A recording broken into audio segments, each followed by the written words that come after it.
Starbucks is getting cheap. Ladies and gentleman, market से एक news निकल कर आती है कि स्टारबक्स अपने इंडिया के मेन्यू में, स्पेसिफिकली इंडिया के मेन्यू में कुछ आइटम्स इंट्रोड्यूस करने वाला है जो कि लो टिकट आइटम्स होने वाले हैं। का मतलब ये कि उन आइटम्स का जो कंपेरेटिव प्राइस रहने वाला है और जो कंपेरेटिव क्वांटिटी रहने वाली है स्टारबक्स के बाकी सारे मेन्यू आइटम से, वो थोड़ा सा कम क्वांटिटी के टर्म्स में और थोड़ा सा सस्ता प्राइस के टर्म्स में होने वाला है। But why is that? Starbucks एक इतना बड़ा ब्रांड, इतना एस्टैब्लिश्ड ब्रांड होने के बावजूद अपने प्राइसेस को क्यों गिरा रहा है? क्या कंपटीशन की वजह से है? क्या इंडिया के डायनामिक्स की वजह से है? या कोई और रीजन है? We analyse this thing in this video. Ladies and gentleman, Starbucks is one of those few global brands जिसने अपनी एक बहुत बड़ी पकड़ इंडिया के मार्केट में बना ली है। इस टाइम पर स्टारबक्स के कुल मिलाकर 321 आउटलेट्स कुल मिलाकर हो चुके हैं इंडिया के मार्केट में। आप सबको पता होगा कि इंडिया के मार्केट में स्टारबक्स की जो अलायंस है वो टाटा के साथ है। टाटा स्टारबक्स के नाम से जाना जाता है इंडिया में, एंड टाटा की इस अलायंस ने स्टारबक्स को हेल्प करा है इंडिया के पूरे मार्केट में अपनी बहुत बड़ी डिस्ट्रीब्यूशन स्प्रेड करने में। बट व्हाई इज दैट कि स्टारबक्स अपना प्राइस गिरा रहा है in spite of all that, in spite of being a brand which is known for the rich, in spite of being a brand जिसके पास margins बहुत ज्यादा हैं, क्योंकि आपको पता होगा कि कॉफी इंडस्ट्री में मार्जिन्स आर वेरी हाई और स्टारबक्स का तो ऑलरेडी प्राइस ज्यादा है। तो स्टारबक्स को अपनी कॉफीज का प्राइस, अपने नॉर्मल कमोडिटीज का प्राइस, नॉर्मल मेन्यू आइटम्स का प्राइस सस्ते करने की जरूरत क्या पड़ी है जब ऑलरेडी उनके पास एक इतना बड़ा प्रॉफिटेबल बिजनेस, एक इतना बड़ा एम्पायर, एक इतना बड़ा डिस्ट्रीब्यूशन है।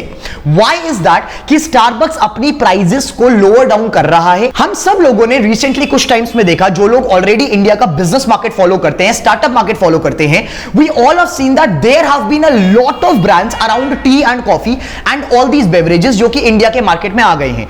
फॉर एग्जांपल ये एमबीए चाय वाला, फॉर एग्जांपल चाय सुट्टा बार, ये तो वो ब्रांड्स है जो ऑलरेडी डिस्ट्रीब्यूशन पर खेल रहे हैं, जिनके मल्टीपल आउटलेट्स ऑलरेडी कर रहे हैं। बट इसके अलावा भी there are lot of individual players, lot of proprietors जिन्होंने अपना चाय का बिजनेस या अपना कॉफी का बिजनेस मार्केट में जमा लिया है।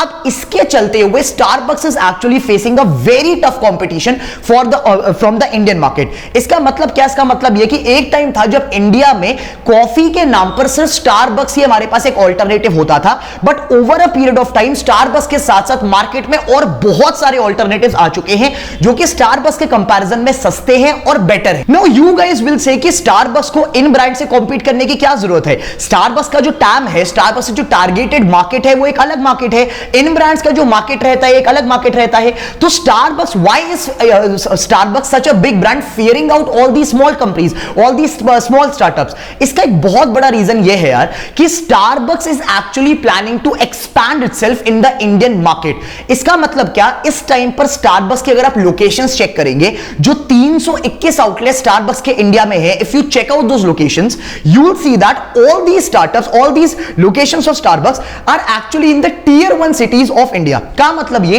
कि Starbucks इस टाइम पर सिर्फ वहां ऑपरेट कर रहा है जहां पर पैसा है, जहां पर रिच कंज्यूमर्स हैं। अब अगर Starbucks को एक्सपैंड करना है, क्योंकि आपको पता है Starbucks is already a very big firm और Starbucks को अपनी मैट्रिक्स ग्रो करनी पड़ती है, Starbucks को अपने क्वार्टरली रिजल्ट्स में अपनी मैट्रिक्स को ग्रोथ पर शो करना पड़ता है। For that you need expansion. और अब जब टियर 1 सिटीज खत्म हो जाएंगे, जब टियर 1 का मार्केट खत्म हो जाएगा, तो स्टारबक्स को जाहिर सी बात है इंडिया के और मार्केट्स में जाना पड़ेगा, इंडिया के रूरल मार्केट्स में जाना पड़ेगा, टियर 2, टियर 3, टियर 4 सिटीज में जाना पड़ेगा। अब एक चीज को समझो, इस टाइम पर स्टारबक्स, अगर मैं मान के चलता हूं कि एक एवरेज कॉफी का प्राइस, एक एवरेज चाय का प्राइस 300 या 350 रुपए है या 400 रुपए है, do you think that tier 2 cities में या टियर 3 सिटीज में या फिर रूरल एरियाज में अगर स्टारबक्स का वही आउटलेट ओपन होता है और उतने की ही चाय या कॉफी सर्व करता है, तो उस आउटलेट का उस जगह पर एक प्रॉफिटेबल वेंचर निकल पाएगा? The answer to this is no. इस टाइम पर स्टारबक्स ने जो ये 321 आउटलेट्स बनाए हैं, स्टारबक्स का जो इनिशियल प्लान था एंट्री के टाइम पर इंडिया में, वो वही जगह पर टारगेटेड करना था जहां पे रिच कंज्यूमर्स रहते हैं, जहां पर एलीट सोसाइटीज रहती है, क्योंकि वही स्टारबक्स का एक इनिशियल टारगेट मार्केट था। बट अब क्योंकि स्टारबक्स को एक्सपेंशन करना पड़ रहा है, स्टारबक्स के प्लान है कि आने वाले टाइम में इसी साल के अंडर 70 मोर आउटलेट्स खोले जाएंगे एंड नेक्स्ट ईयर के under these outlets are going to cross the benchmark of 500 outlets in India. But scenario ये है कि टियर 1 सिटीज अब नहीं नहीं कवर होने वाले, क्योंकि अब स्टारबक्स प्लान कर रहा है टीयर 2 एंड टीयर 3 सिटीज में एंटर करने का। और उन जगहों पर क्योंकि मार्जिन्स इतने ज्यादा नहीं है, उन जगहों पर कंज्यूमर की परचेजिंग पावर इतनी ज्यादा नहीं है, तो स्टारबक्स को अपने मेन्यू में कुछ ऐसे आइटम्स ऐड करने पड़ रहे हैं ताकि वो और बड़े कंज्यूमर सेगमेंट को भी टारगेट कर सके, टीयर 2 एंड टीयर 3 सिटीज तक भी पहुंच सके और उन कंज्यूमर्स को भी अपने मार्केट में ला सके। तो पहली बात यहां पर हमने देखी द कॉम्पिटिटिव मार्केट, क्योंकि ऑलरेडी इंडिया में इतने सारे कॉम्पिटिटर्स आ रहे हैं चाय और कॉफी की इंडस्ट्री में, तो स्टारबक्स को डायनामिक्स के हिसाब से अडैप्ट करना पड़ रहा है। सेकंड थिंग हमने देखा growth plans, because startup this company Starbucks is actually planning to grow, planning to expand in the Indian market. अब यहां पर तीसरा एक और बहुत बड़ा फैक्टर निकल कर आता है जिसकी वजह से स्टारबक्स को अपने प्राइसेस लोअर डाउन करने पड़ रहे। अब यहां पर एक तीसरा और बहुत बड़ा फैक्टर निकल कर आता है जिसकी वजह से Starbucks is going cheap. The thing is, have you guys notice कि Domino's and Pizza Hut, let's take for example Domino's and Pizza Hut का अगर आप मेन्यू में चेक करेंगे कि उनका एवरेज पिज्जा प्राइसेस कितने हैं, तो आपको चलेगा पता कि उनकी जो रेंज आती है वो करीब करीब 250 से 300 रुपए एवरेज के बीच में जाती है। But have you guys noticed कि डोमिनोज और पिज्जा हट के दोनों के मेन्यू में कुछ ऐसे आइटम्स भी हैं जो कि बेसिकली उस प्राइस सेगमेंट, उस एवरेज प्राइस सेगमेंट से सस्ते जाते हैं।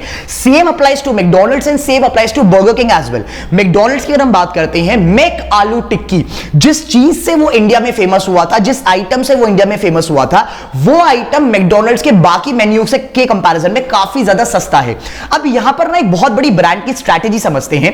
बेसिकली ये strategy, lot of brands adopt this strategy for business in the market. What they do is, ये लोग अपने मेन्यू में, अपने एवरेज मेन्यू से एक दो आइटम्स ऐसे रखते हैं जो कि थोड़े से चीपर साइड पर होते हैं, ताकि कंज्यूमर्स, नए कंज्यूमर्स इन द मार्केट को अपने ब्रांड में एटलीस्ट एंट्री दे सके। पॉइंट समझो, अगर आपको पता है कि एक रेस्टोरेंट में जाकर उसका एवरेज प्राइस 700 से 800 रुपए होने वाला है और आप वो कंज्यूमर है जिसके पास 200-300 रुपए स्पेंड करने के लिए होते हैं, क्या आप उस रेस्टोरेंट में जाएंगे? आप नहीं जाएंगे। बट अगर आपको पता है कि उसी रेस्टोरेंट में, ऑल्दो वो रेस्टोरेंट 700 से 800 के बीच के एवरेज करता है, बट उस रेस्टोरेंट में 2-3 आइटम्स ऐसे हैं जो थोड़े से 100-200 रुपए के आसपास मिलेंगे, आप उस रेस्टोरेंट में जाकर एक ना एक बार जरूर उन आइटम्स को ट्राई करेंगे, उनकी सर्विस को ट्राई करेंगे, उनके मेन्यू को ट्राई करेंगे। Exactly what is done in all these businesses or in all these startups, what they do is, ये लोग अपने एवरेज मेन्यू के कंपैरिजन में एक दो आइटम्स ऐसे रखते हैं जो कि थोड़े से सस्ते एंड पर होते हैं, ताकि नए कंज्यूमर्स को मौका मिले इनके पास आने का, इनकी डिलीवरी, इनके मेन्यू को एक्सपीरियंस करने का। अब पॉइंट समझो, अगर आप फॉर एग्जांपल डोमिनोज में गए और अगर आप फॉर एग्जांपल मैकडॉनल्ड्स में गए और आप लोगों ने इनका एक चीपर आइटम ट्राई कर लिया और अगर आपको वो आइटम पसंद आ गया, तो नेक्स्ट टाइम, क्योंकि आपको एक बार उस मार्केट में एंट्री मिल गई, आपने उसको एक्सपीरियंस कर लिया, नेक्स्ट टाइम आप हो सकता है कि अपना थोड़ा सा बजट बढ़ाकर आए और इसी ब्रांड में वापस एंट्री करें स्पेंड ज्यादा करने के लिए। And that is how, ladies and gentleman, these companies, these big businesses lure the new customers, ताकि वो नए कस्टमर्स की एंट्री अपने पास ले सके और फिर बाद में over a period of time उनसे ही ज्यादा पैसा निकलवा सके। अब क्योंकि यहां पर स्टारबक्स चाहता है कि उसको नए कंज्यूमर्स की एंट्री मिले, वो अब सिर्फ एलीट क्लास से हटकर और कंज्यूमर्स के मार्केट में जाना चाहता है। दैट इज प्रोबेबली व्हाई कि स्टारबक्स ने नए नए आइटम्स निकाले हैं जो कि कंपैरेटिवली चीपर रहने वाले हैं उसकी बाकी मेन्यू आइटम से। अब इससे होगा क्या कि आप लोगों को नए आइटम्स को एक्सपीरियंस करने का मौका मिलेगा, चीपर आइटम्स को एक्सपीरियंस करने का मौका मिलेगा फॉर द फर्स्ट टाइम। और अगर आपको वो आइटम्स पसंद आ जाते हैं तो आप रेगुलर कस्टमर ऑफ स्टारबक्स बन जाएंगे and then you won't mind spending even a lot more in Starbucks. So as per my analysis, these are three main reasons why Starbucks is getting cheaper in the Indian market. What is your opinion on this entire thing? क्या आपको लगता है कि Starbucks की जो dynamics है, जिस type का Starbucks है, वो Starbucks इस टाइम पर इंडिया के टीयर 2 एंड टीयर 3 सिटीज में, रूरल पार्ट्स में चल पाएगा? Do you think that Starbucks की जो एक्सपेंशन स्ट्रैटेजी है वो चल पाएगी, काम कर पाएगी इंडिया में? Second thing, do you guys think कि आप अब Starbucks विजिट करने वाले हैं फॉर दोस कंज्यूमर जो पहले Starbucks नहीं गए हैं? Do you think कि मेन्यू में सस्ते आइटम्स आने के बाद आप एक बार स्टारबक्स को ट्राई जरूर करेंगे?